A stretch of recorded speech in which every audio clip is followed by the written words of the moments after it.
for once, I'm actually in agreement with Nicola Sturgeon. I do think the action is needed now. Families are feeling the pinch now. It's only going to get worse. We've already seen the Bank of England's forecasts over inflation. The government has to act. I'm not particularly happy with Boris and number 10 at the moment, where they just seem to be sat on their hands and saying we're just going to wait for the next guy.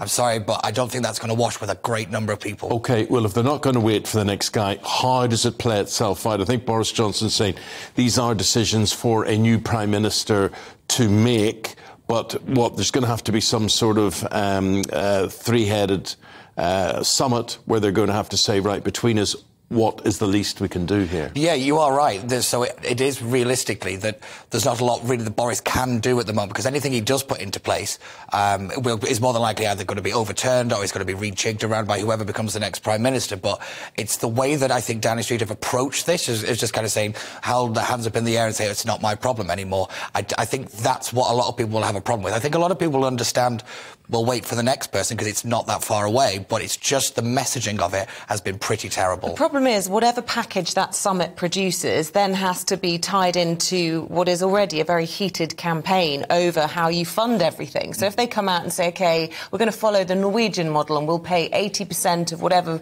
all the bills are going up this autumn and pick up the tab there, they've got to fund that, and then they have this huge fight about it all. Would it be better to say, you know what, let's just call it a day on this race to become PM and get on with the business of the day? Well, it was one of my biggest criticisms of this race was actually how long it was planned to go on for. Is it longer than normal? It seems just to have never ended. I know. It just seemed like every time I come on, it's all I ever seem to talk about these days.